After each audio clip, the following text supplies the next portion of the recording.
ସେମାନଙ୍କର ଯଶ ରହିଛି। ସେମାନଙ୍କ ମଧ୍ୟରୁ ଜଣେ ପଣ୍ଡିତଙ୍କୁ ଏଠାକୁ ପଠାଇଲେ ସେ ଆମ ସଭାକୁ ଆସିଥିବା ପଣ୍ଡିତଙ୍କ ସହିତ ଜ୍ଞାନ ଚର୍ଚ୍ଚା କରି ତାଙ୍କୁ ଯୁକ୍ତିରେ ହରାଇବେ। ତା ନହେଲେ ତୁମ୍ଭ ପ୍ରତି କଠୋର ଶାସ୍ତି ବିଧାନ କରାଯିବ। ଇତି ନବାବ ମୁର୍ଶିଦାବାଦ।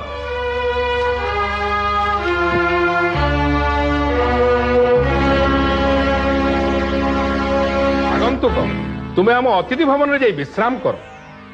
ମୁଁ ପଞ୍ଚରତ୍ନ ପଣ୍ଡିତଙ୍କ ମଧ୍ୟରୁ ଜଣକୁ କାଲି ପ୍ରଭାତରୁ ତମ ସହିତ ଯିବା ପାଇଁ ବନ୍ଦୋବସ୍ତ କରିବି। ପ୍ରହରୀ, ଅତିଥିଙ୍କ ବିଶ୍ରାମର ବ୍ୟବସ୍ଥା କର। ଯଥାଜ୍ଞା ମହାରାଜ।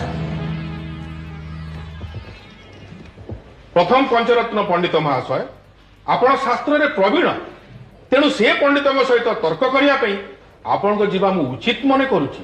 ମୁଁ କଣ କହୁଥିଲି କି ମଣିମା, ମୁଁ ଗୋଟେ ବିପଦରେ ପଡି ଯାଇଛି।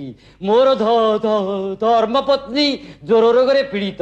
ତାଙ୍କୁ ଏକୁଟିଆ ଛାଡି ଯିବାଟା ଧର୍ମ ତ ଉଚିତ ନୁହେଁ। ତା ନହେଲେ ମତେ କଣ କେହି ତର୍କରେ ବଳେଇ ଯାଆନ୍ତା। ଦ୍ୱିତୀୟ ପଞ୍ଚରତ୍ନ ପଣ୍ଡିତ ମହାଶୟ, ତାହେଲେ ଆପଣ ଯିବାର ବନ୍ଦୋବସ୍ତ କରନ୍ତୁ। ଆଜ୍ଞା, ମୋର ଯିବାର କିଛି ଆପତ୍ତି ନାହିଁ ଯେ ମୋର ସିଏ ମାନେ ମାନେ ମାନେ ମୋ ପତ୍ନୀ ଆଜ୍ଞା ମୋ ଉପରେ ରାଗିକିରି ବାପ ଘରକୁ ଚାଲି ଯାଇଛି।